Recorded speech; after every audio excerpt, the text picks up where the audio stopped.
Tonight, I'm very excited to welcome author Brian Rashad Fuller, some of the release of Being Black in America's Schools. Brian Rashad Fuller is an educational leader, writer, strategist who owns experiences as a student in South Carolina's public school system fuel his passion for addressing the needs of historical underserved students.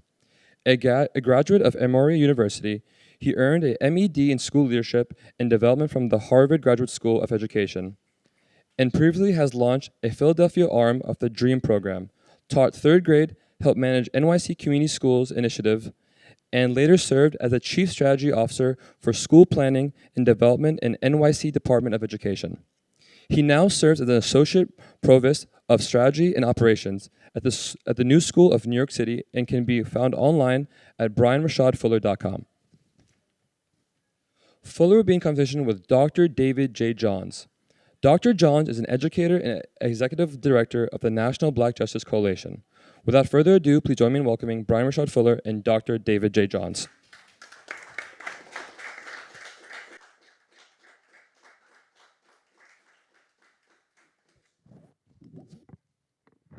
Don't trip, David, don't trip. Hello, good people. I'm gonna try that one more again. I taught kindergarten and third grade. Greetings are important. Hello, good people. Okay, a little bit better. We'll try again later in the program. I really appreciate you all being here to engage in this conversation with us. Everyone say conversation. That means that we expect you to be active participants. Yep, the kindergarten teacher is going to continue to come through.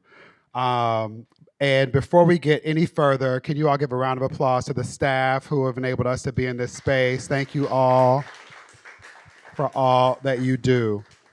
We were both introduced. I want to make sure that we're good stewards of the time, so I'm going to jump into it. But in this moment, before we start this conversation, I want to acknowledge how appropriate it is that the ancestors conspired for us to be here on the birthday of one of my favorite people.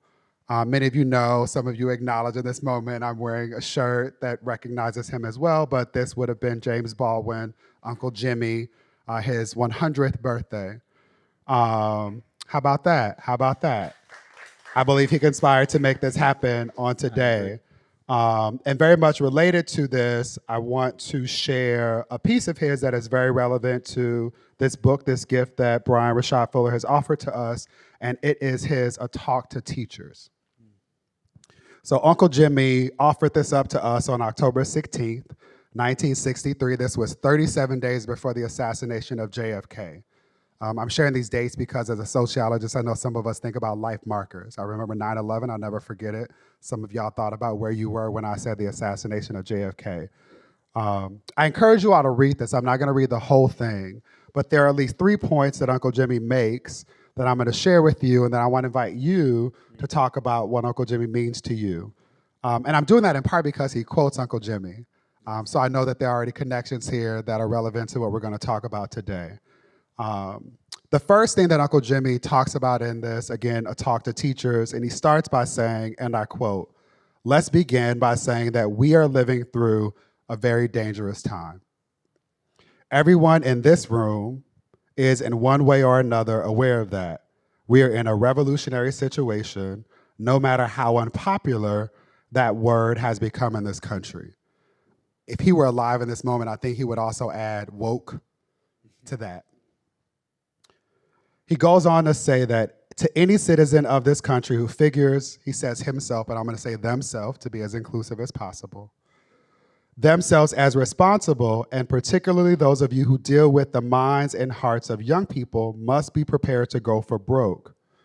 We must understand the importance of determined resistance.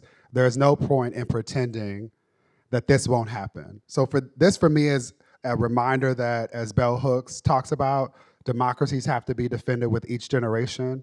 And in this moment, there's no point to us pretending that we are not in a war for our democracy, or the soul of our country, or the ability to make sure that brilliant babies like this one are able to thrive. He talks about that. The second thing that he talks about is the importance of remaining future focused, or what I think about when I think about Afrofuturism, imagining a life in a world where white supremacy doesn't taint everything that we experience. He specifically says that it's important for us to understand the importance of carrying a vision. I'm going to come back to that. Okay. Right? You already see where I'm going. And then the last thing that he says for me is that it is the responsibility of educators. And I'm going to expand this to caring and concerned adults of all stripes. I acknowledge, as a former classroom teacher, I taught kindergarten and third grade. I teach college now. I spent 10 years working in the Senate. That's like managing a kindergarten classroom, right? What Uncle Jimmy talks about is that it is the responsibility of educators to understand that teaching is political, and that as such, their job is to make sure that they support young people in being critical thinkers, so that at some point they can be autonomous beings who are able to thrive. And he names again this paradox of our social order and public schools generally in America claiming to want to support autonomous beings, but actually wanting people to fall in line and do things that rote machines do. And all of this is going to come up in the course of this conversation. Y'all can hold me accountable to that. Acknowledging the foundation provided by Uncle Jimmy, who is one of our nation's heroes, a witness, a race warrior, someone who we should continue to apply the lessons that he shared. What does he mean to you, and why did you decide to include him as meaningfully as you did in your book? Awesome. Well, first, I just want to thank everyone for being here, and also thank you, Dr. David Johns, for moderating this conversation with me. I really appreciate you. And I agree. I think the ancestors conspired for us to be here today. James Baldwin, he is the most quoted. So each chapter of the book, I start with a quote from someone, someone who has done this work, has been in this work before I've been in this work. And James Baldwin is one of the people that are most quoted within this book in each chapter. And so the reason that I did that was specifically for what Dr. Johns brought up, was a talk to teachers. That for me, I think James Baldwin was a brilliant visionary, as we talked about, but also too, what he did in a talk to teachers that is often referenced a lot. It was 1963 at Teachers College at Columbia University in New York City. He humanized the experience of Black children, right? Black children in the classroom, Black children in this country, in a way that I think moved definitely those in the room when he gave the talk, but now have continued to move us to action and have inspired books, inspired teachings, and have done so much. And so for me, it was so important to acknowledge him and acknowledge his work in my work, because it was so formative for my work. It was so influential for my work. And also this point around critical consciousness and the paradox of education. James Baldwin talks about, as you start to, and I have a quote in here in my book, and I talk about it, I quote that the paradox of education is, as you start to become conscious, as you get older, you start to become at war with your society, right? Because you realize, and I go into this in the book, that the society is at war with you, you know, as a black and brown person.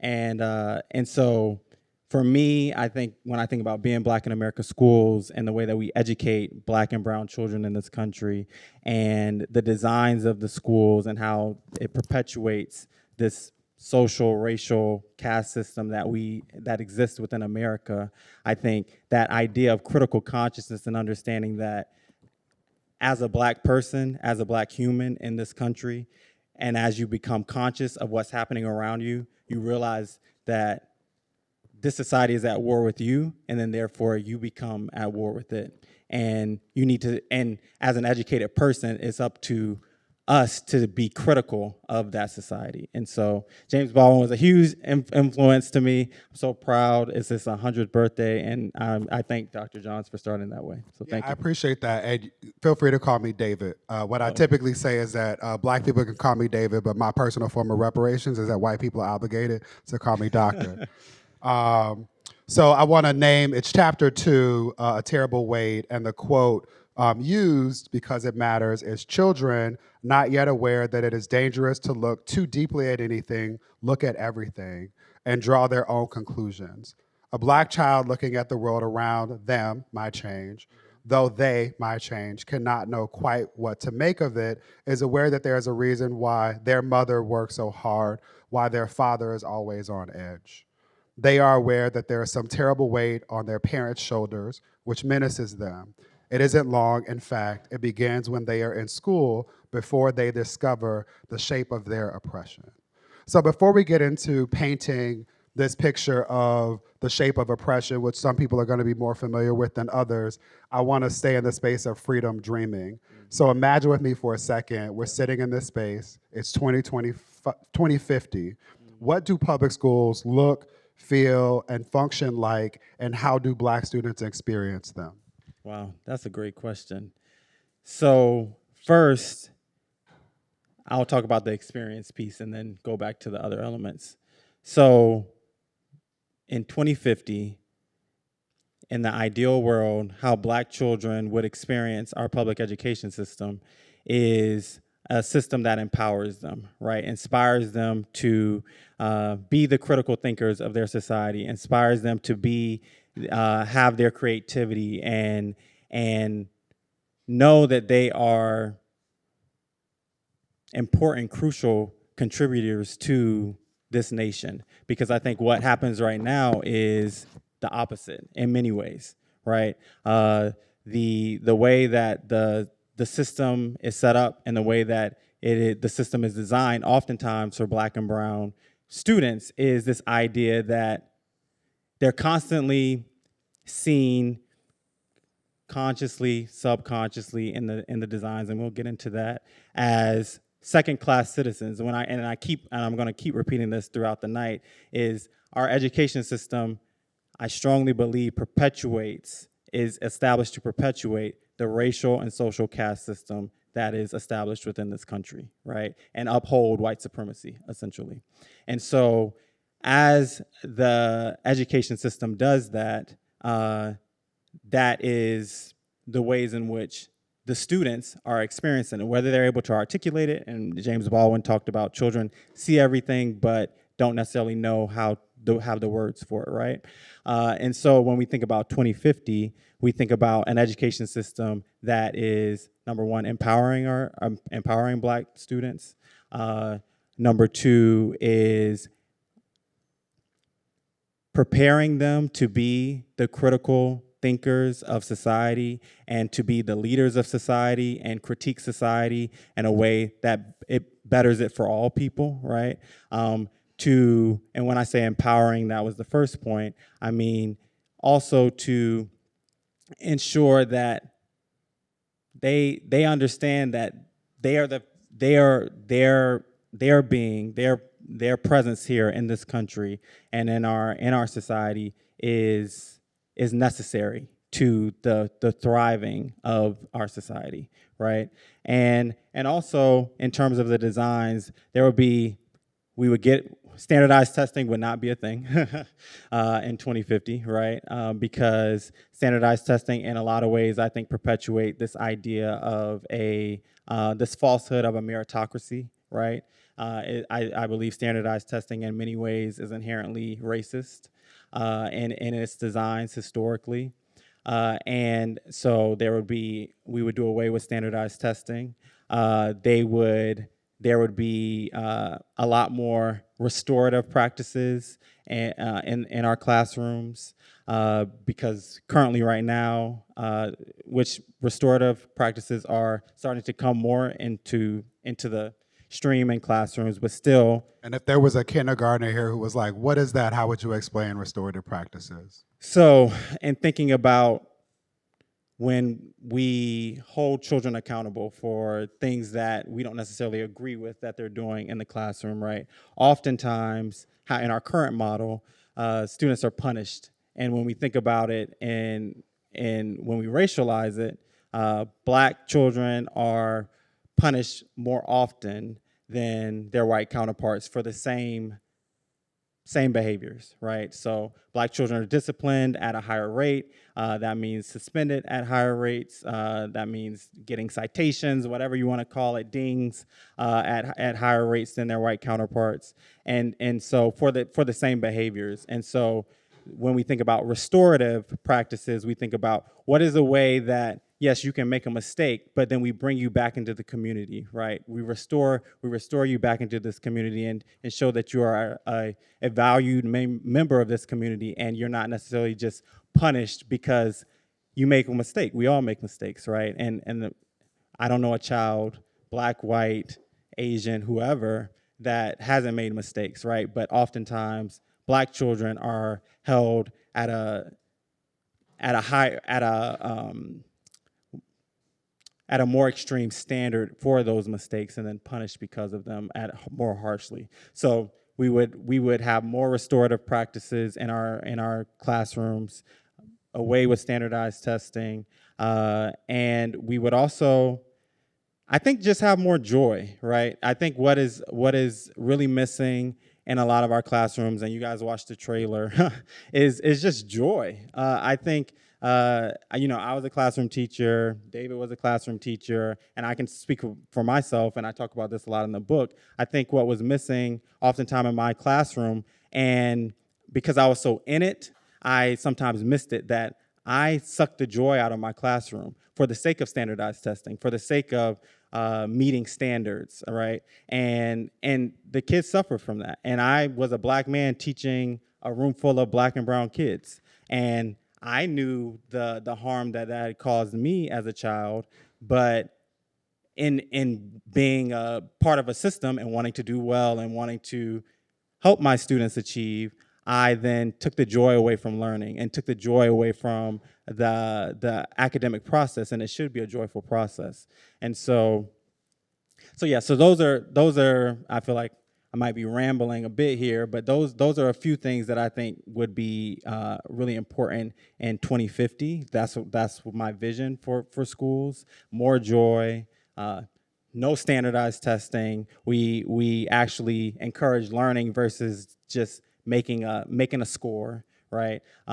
Better ways that we engage with our children when they make mistakes, right? So, as I mentioned, restorative practices, and then also this empowering of our children, empowering them to love themselves and whatever identity that is, but then also empowering them to be critical thinkers of our world, right?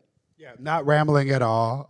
You answered the question that I posed, and also are demonstrating what is in this gift of a book, which I experienced as a tripart, where a third of it is autobiographical sharing of your experience and maturation as a black man in America. A third of it is sharing of your experiences as a classroom teacher and a practitioner working for the New York Department of Education in particular, and then as a scholar activist reflecting on all of those experiences and offering ways for us to appreciate the system so that we can be better about challenging and changing it.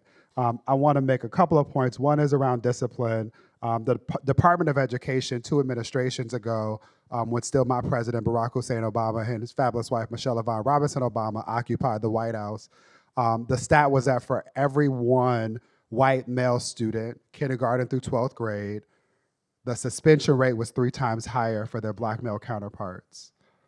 And to my frustration, especially after the Obama administration introduced My Brother's Keeper, people stopped at that data point. People didn't really ask, as I know y'all already know, well, what about black girls?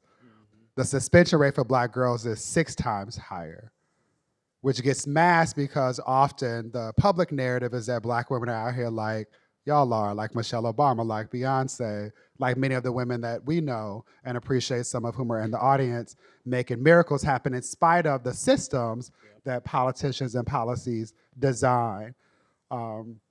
The second thing is the point of joy is not lost to me. I have a tattoo on this arm that says guard your joy. And what I know, again, as a kindergarten and third grade teacher, is that there is no learning where there is no joy.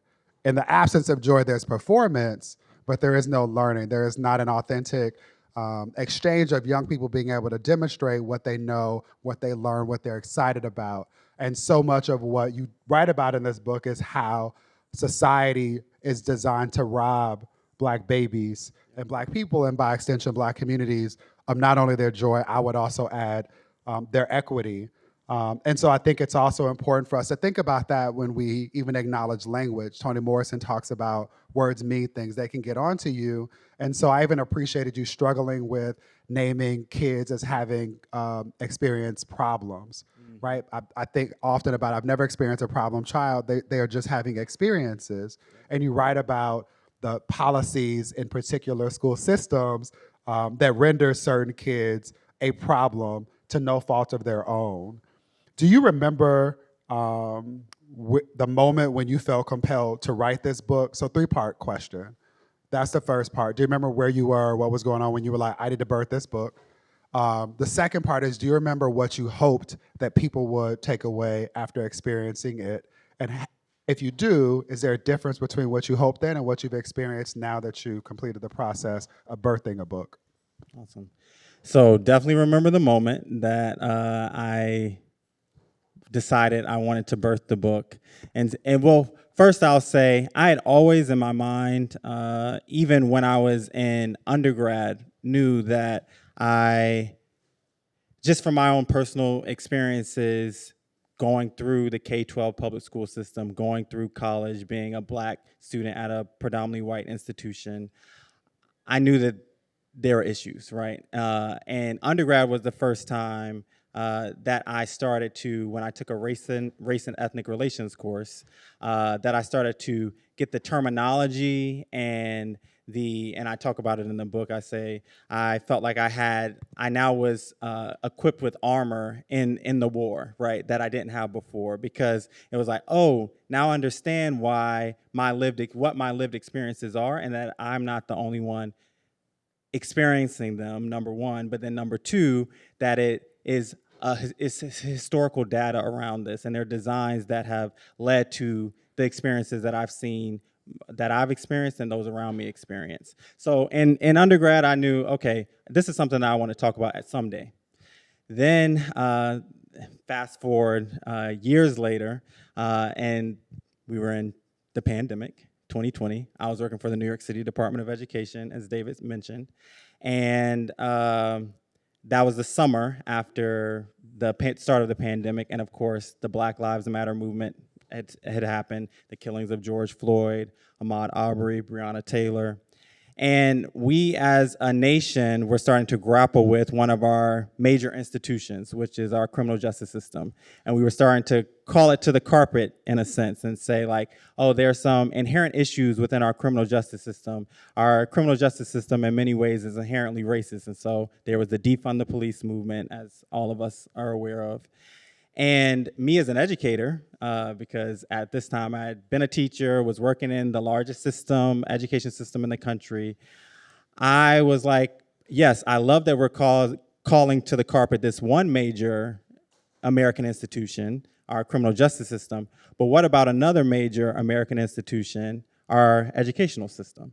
And I felt like I could influence that in many ways. And so I remember, because I had gone home for the pandemic, I left New York because my mom was calling me, like practically crying, being like, oh my gosh, you're in ground zero. So I had gone to Atlanta, and I was sitting in her living room, and I was like, why haven't we started to have this, I love that we're starting to have this conversation as a nation around our criminal justice system, but we also need to be having this conversation around our educational system, because in the same way that the inherent racism in the criminal justice system is murdering Black and brown bodies on the street, the inherent racism within our education system is killing the dreams of Black and brown children in the classroom.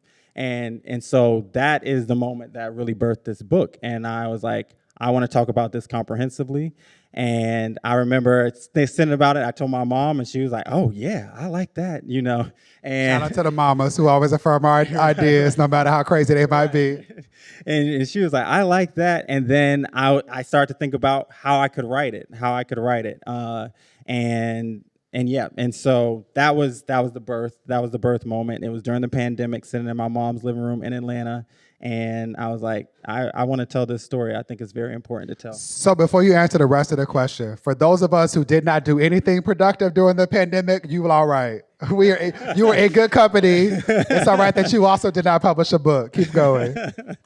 And then so in doing that and now birthing the book, my hope, even in that moment when I thought about it, was wanting us to comprehensively, and others have done it, but I also mentioned this in the book a lot.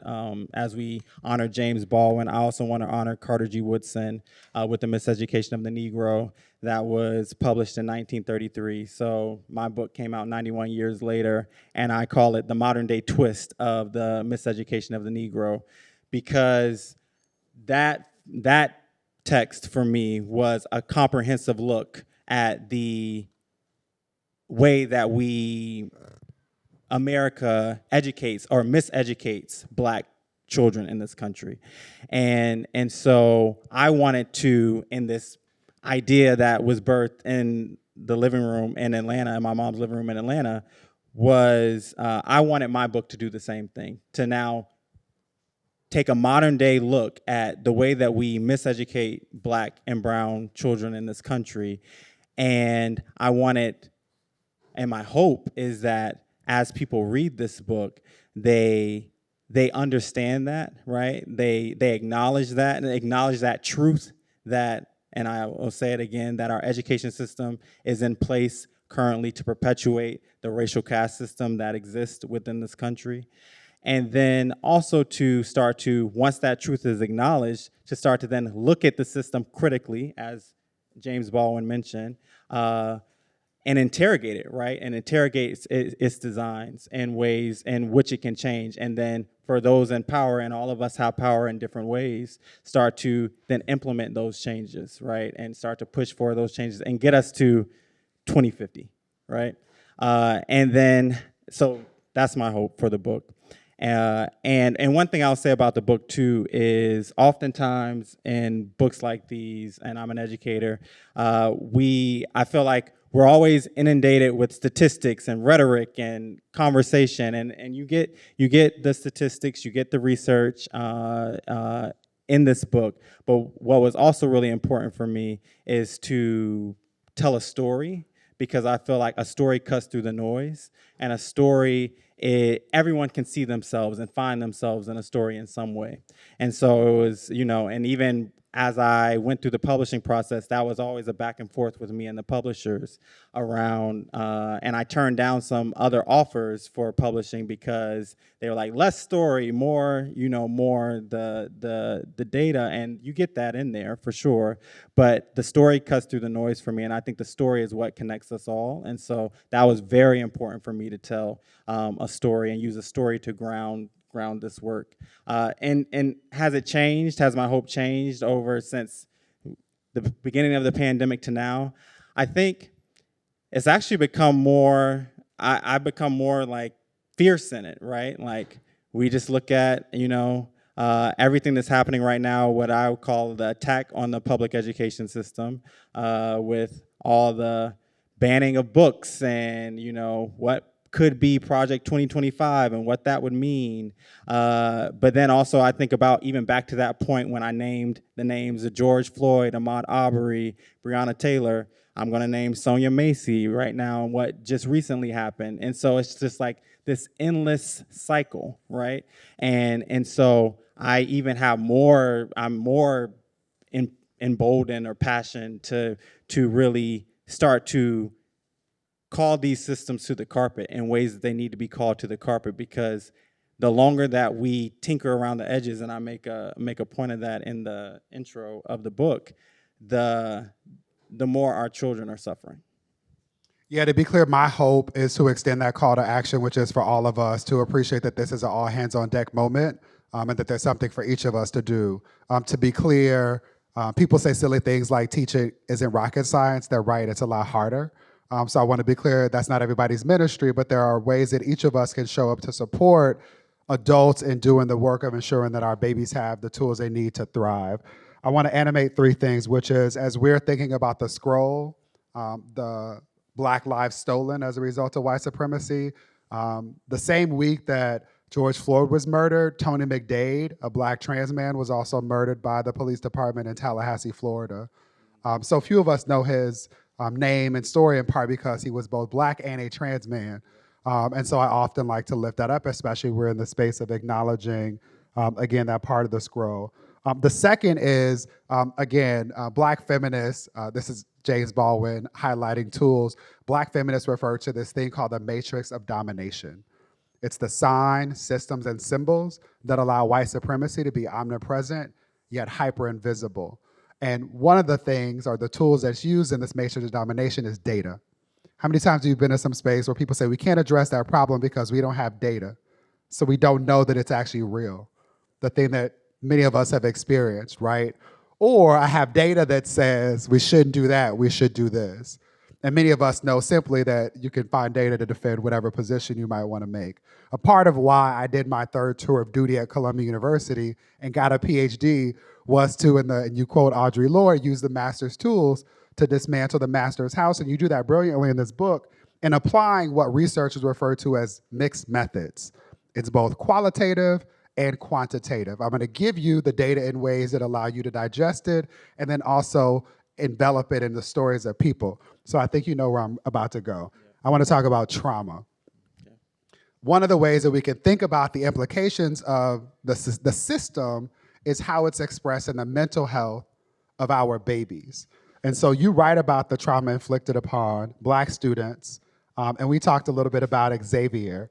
I would invite you to read whatever you're comfortable with connected to this, but I want to frame this in, we should all appreciate that the suicide rates for Black youth have doubled over the last 2 decades. They're the highest for any group of children based on race or ethnicity, and most of the data that we have access to was collected before the pandemic. Before children were robbed of the things that we tell them, if you do this, then you'll get to experience this. If you go to school and get good grades, you get to have a graduation and a prom and go off to college, things that some students still will never be able to reclaim. And for students who are Black and have intersectional identities, for whom English is not their native language, who might have parents who are foreign born, who might also be members of the LGBTQIA+ community, or who often in the elementary school space are elementary through high school, it's more often the case that they're assumed to be queer because they don't adhere to gender expectations. We know that the mental health trauma they face is exacerbated incrementally. I want you to talk about Xavier, and in particular for me, how do you think he would experience both this book and you now? So I'll bring the room into who Xavier is, and I'll read a little bit from the book. So I'll start, let me see, where do I want to start? Okay.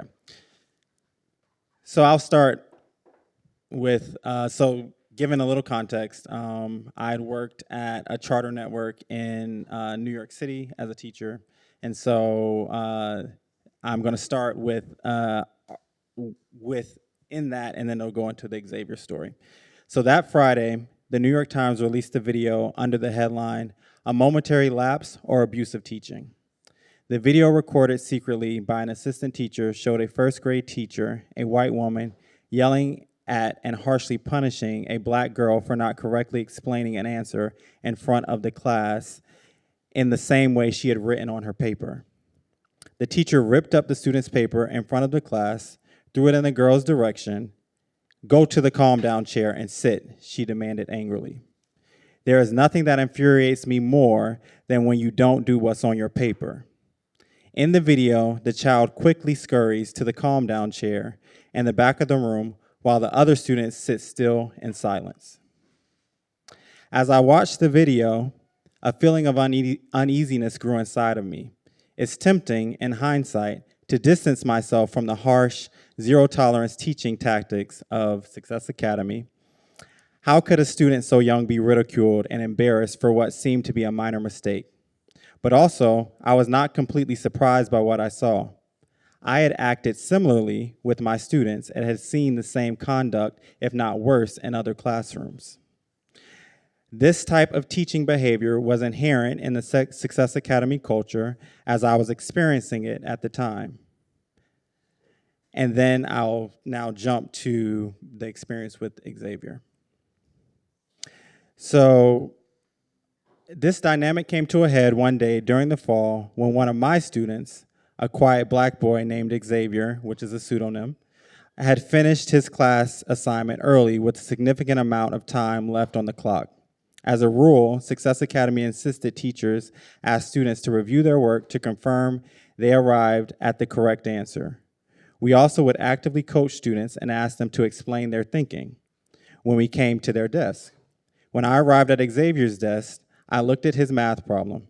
He had the correct answer, and I was thrilled because Xavier often struggled with difficult word problems. I asked him if he understood. He smiled at me and nodded his head, trying to remain silent as others were working. I gave him a high five and asked him to explain his answer. He started to whisper his thinking to me, and as he was talking, I realized that he did not understand his answer, or at least could not articulate it. This angered me, as I had just had a discussion with the class about fully understanding their work. And so I'll stop there, and I'll just go into what ended up happening with Xavier is essentially what the lapse in teaching video that happened with the New York Times that I referenced in the book. I recreated that with Xavier. Ripped up his paper, told him he had to redo it, and if he didn't redo it, he would lose time, his free time. So that's recess, that's any free time that he had, lunch, anything like that. And Xavier, in that moment, was embarrassed, right? The whole class was silent, while me, a six foot man, is standing over a third grade child. And after I had that whole incident, he looked up at me and he had tears in his eyes. And the other students in my classroom were silent. And in the moment, to be very honest, and I'm critical of myself in the book, I was fine with it. I was like, this is what you need to do to press the students, to make sure that they know I mean business about academics, and he needs to be able to explain his thinking, and he couldn't, and so he's gonna redo it to where he's gonna be able to explain his thinking. And it wasn't even until, it wasn't a week later that passed that I felt differently. I still felt like I had done the right thing. And it wasn't until, and then the reason I bring up that New York Times article is because the incident with Xavier happened before the New York Times article came out. And when the New York Times article came out, it was a video, and so they were playing it on the news, and my grandmother in South Carolina, she watches CBS News in the morning, and so she saw it. And she heard the name of the school, and she was like, wait, is that where my grandbaby works? And so I talked to her every Sunday, and so in our Sunday call, she was like, I saw this wild video of a teacher, and I think that, and it's a school in New York, and I think that's where you work. And I was like, and in my mind, I was embarrassed, and I was like, oh yes, but that's not my school. Every school is different. Knowing that I had done something just similar, right? But I wasn't ready to admit that truth. And so she was like, yeah, well, that's pretty much, she was like, that's unacceptable. And I would have never let somebody do that to you when you were in school. And so I don't know why anyone would I think that's okay to do that to a child. And I was like, yep, you're right. And then I rushed off the phone, right? And then after that, my heart sank, right?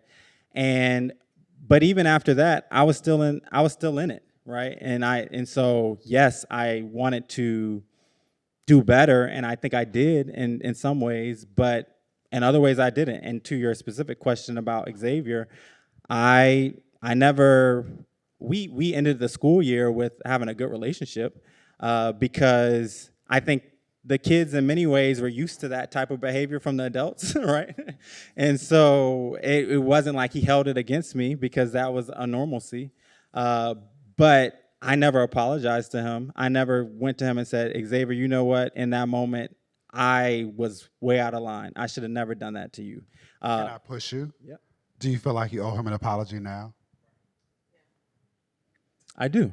Yeah, I definitely do. I feel like I owe him. I owe him and a lot of other students that I talk about in this book an apology, right? And because me as a black man who understands the systems and structures and how they can be harmful and oppressive to Black and brown kids like me still perpetuated it. And so part of my apology is this book, right?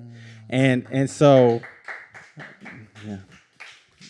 But yeah, I definitely owe him an apology, and I owe a lot of students an apology. And I think, but it's so important for me to be that vulnerable in this book as an educator, because I feel like oftentimes we make mistakes as educators, but we feel like, oh, we have to, in the same way I did with my grandmother, I have to hide it. Like, I can't talk about it, or I just have to act like it doesn't exist. But we all sometimes don't meet the mark, and it's okay, but we're all in it to keep improving. And if we can't acknowledge when we don't meet the mark, then we can't do better, so the next Xavier doesn't have to experience that. Yeah, I appreciate that. Give him another round of applause. I appreciate it for a number of reasons. One is because if there's nothing else I learned from being enrolled in the process of young people figuring out this world that they didn't ask to be born into, is that we have to be honest with them, right? Like, if there's nothing else my students would know when I was not being forthright with them, and at that point, why do they care about anything that I have to say?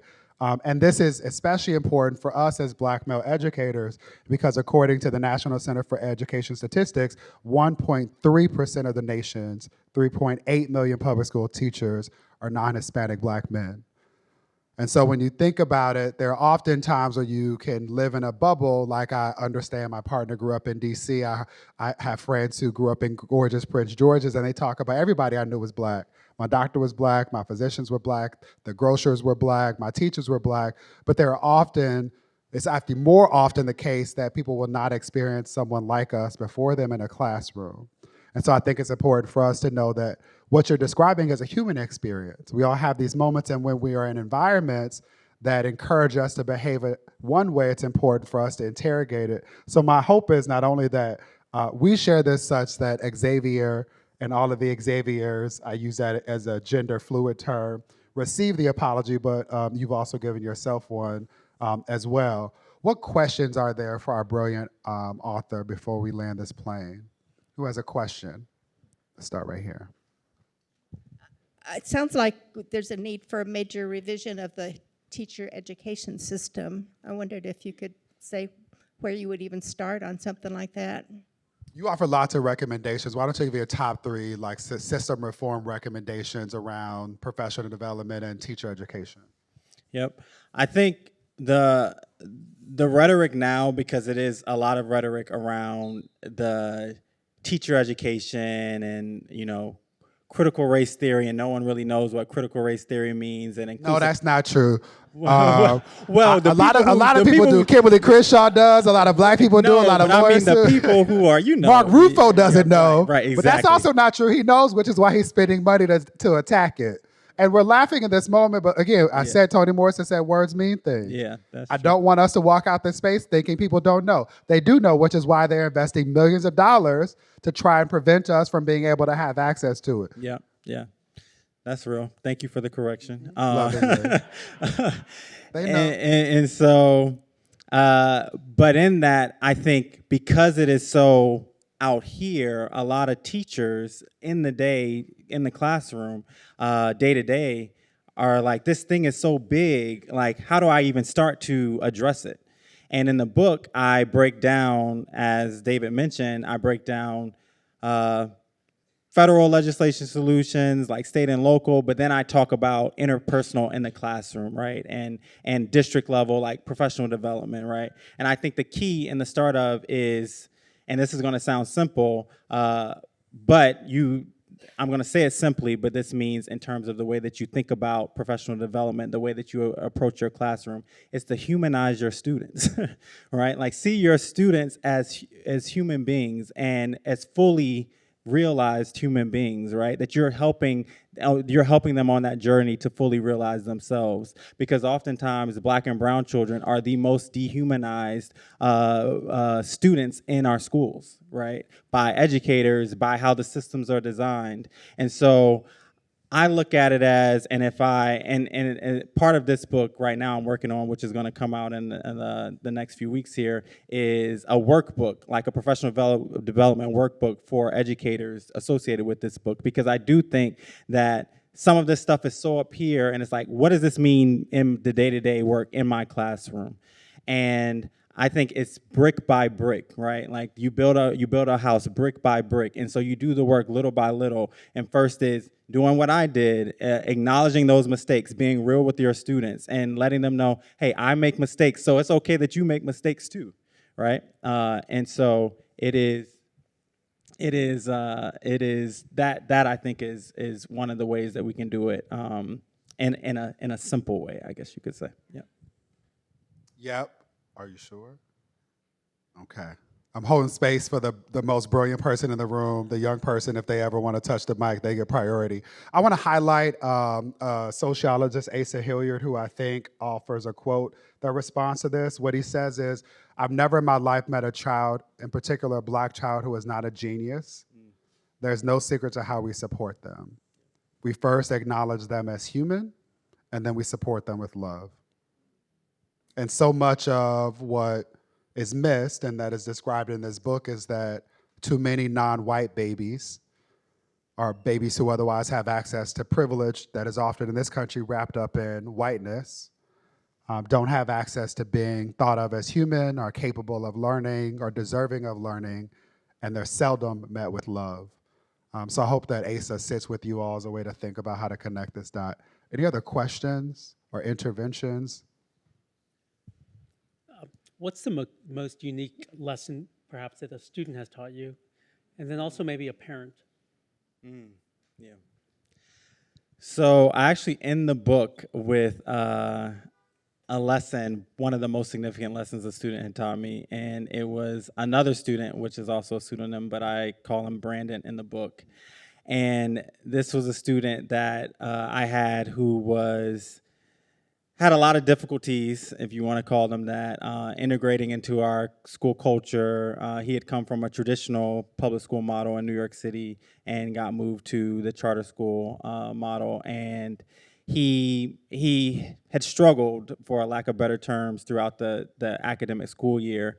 But he and I built a very strong relationship, so much so that my principal at the time wanted me to loop. I was a third grade teacher, and she wanted me to loop to fourth grade so he would be in my classroom, so he would be successful in the school. And so when I announced to my class that I was leaving and that I was going to Harvard Graduate School of Education to study school leadership, I had talked to the class, and the teachers had made bets that like my whole class would be in tears, and I was like, nope, I'm not gonna make them be in tears. And so the class was just like, how far is Harlem from Cambridge? Like, can you come once a week, or can you come on the weekends? Can we? Yeah, exactly.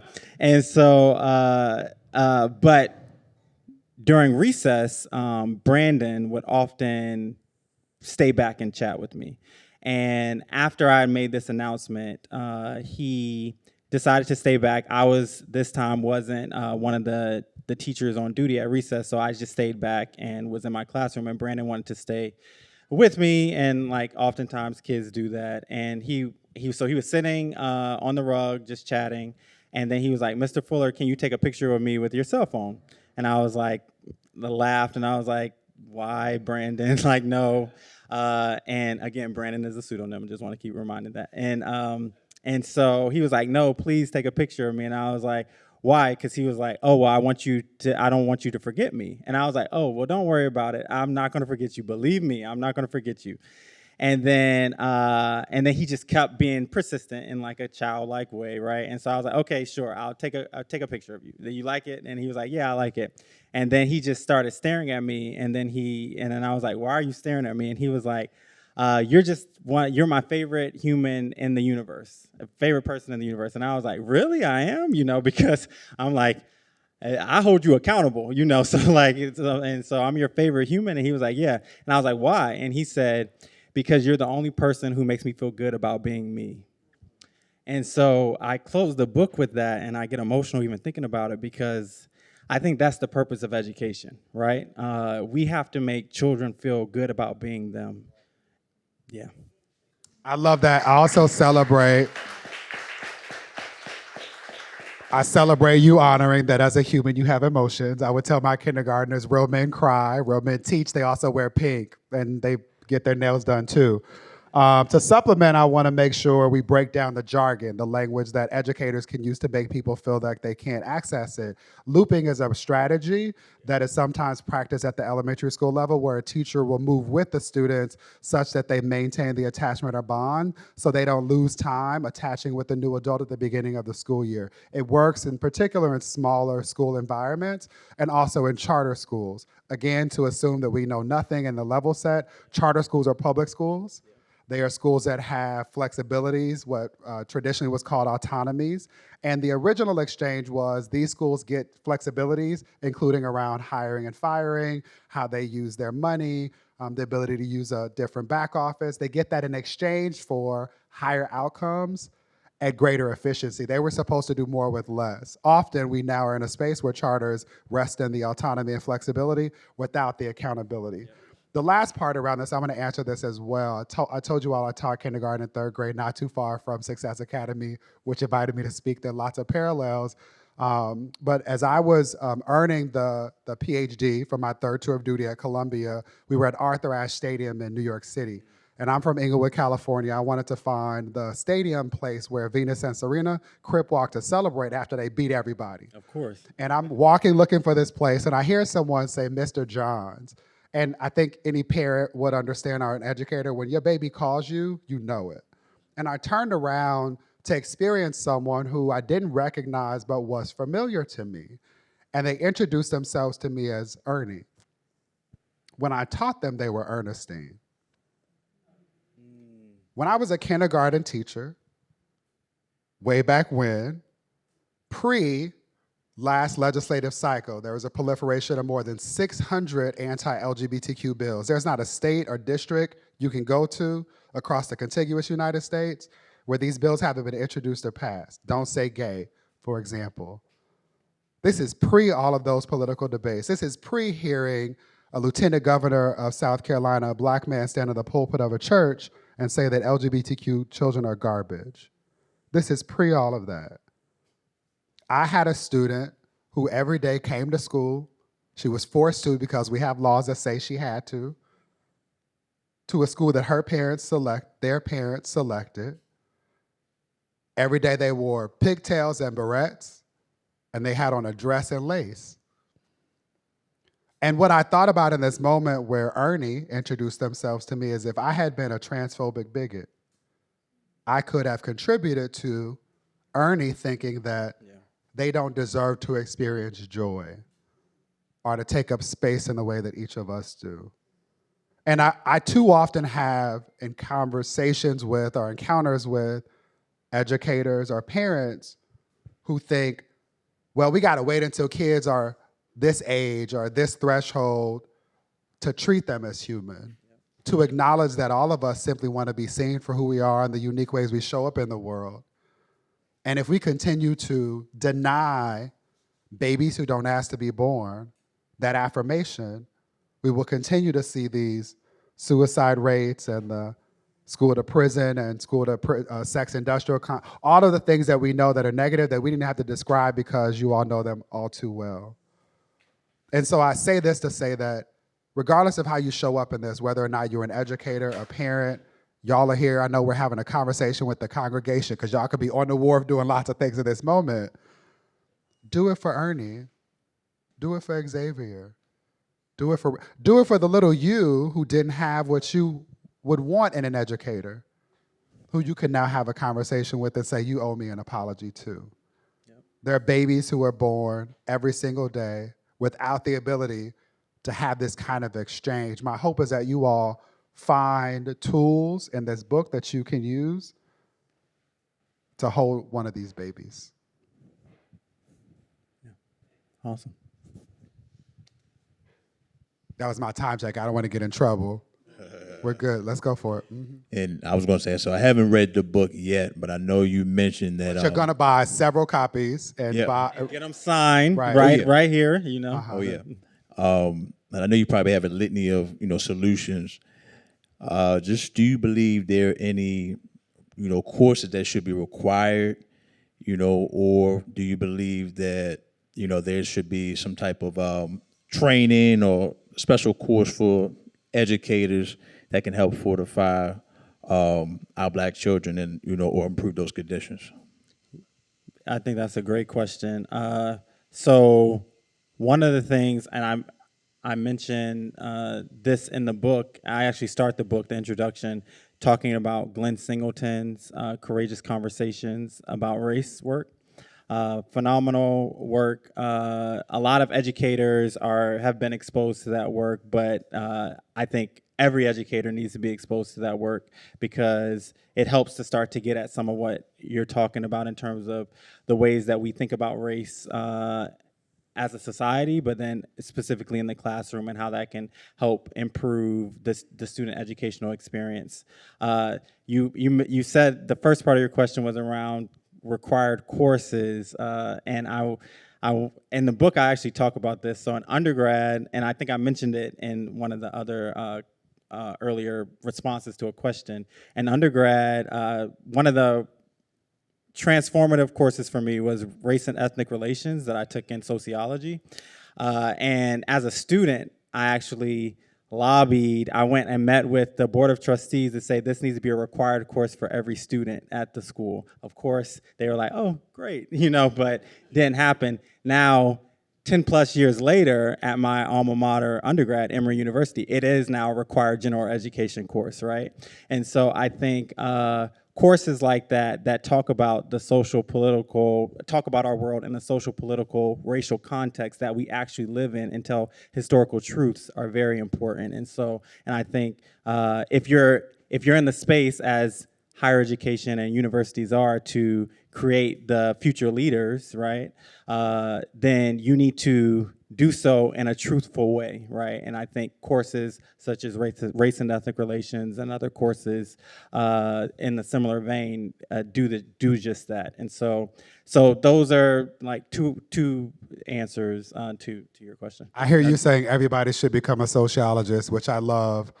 And I would offer up that anyone who is working with children in a formal or informal capacity would benefit by child development courses. Yeah. James Comer at Yale has an entire institute devoted to this, and too often people are entrusted with the care of children without understanding how they develop, literally and figuratively. Yep. And I just wanted to ask, what about required class, like on the K-12 level, like for the kids? Can I just offer a reframe, which is maybe recommended? One of the policy issues with required, two of them. One is that when you require people to do things that they don't want to do, they do it in ways that damage other people who are forced to engage with it. And we see this often with like superficial DEI programs where people offer check boxes and then that becomes the ceiling when it should be the floor, right? Often people offer things like this, and it's you should consider these things. This should be a part of your practice. These questions should lead you to this next step. People who are actually not willing to do the work will do the bare minimum just to check those boxes, when actually what you want is for people to be excited about it, so you don't want to require it. This is the problem with policy, right? Like without application or a way to enforce it, it's only pretty words on a paper. So you got to create conditions where people do things that they otherwise should be doing, especially educators. So recommend. Yeah, recommend. Yep. So I would say, and I talk about this in the last chapter. So one of the school district of Philadelphia actually was one of the first school districts to recommend, or have access to, all students have access to a Black history course in their high school. And I would recommend, and I talk about this in the book, that starts a lot earlier, especially when you have a predominantly Black and brown student population, right? Like students need to see themselves in positive ways at the earliest part of their schooling, right? And that's all identities, right? Students need to see themselves in positive ways. And so that empowering piece is extremely important. And so I think we need to find ways to offer that to every child, and specifically Black children, Black and brown children, because to counter the narrative that is constantly out there of you are not enough, or you're less than, or you're a second-class citizen in schools that are meant to educate you. And so those are courses that I think should be recommended for our students at every level. And I think it needs to be developed, to David's point, it needs to be developmentally appropriate, right? This was so amazing. Thank you so much. Let's give these two educators another round of applause. Yeah. Oh, from my auntie. This is, yeah. Yes, this is family right here. So, hi, family.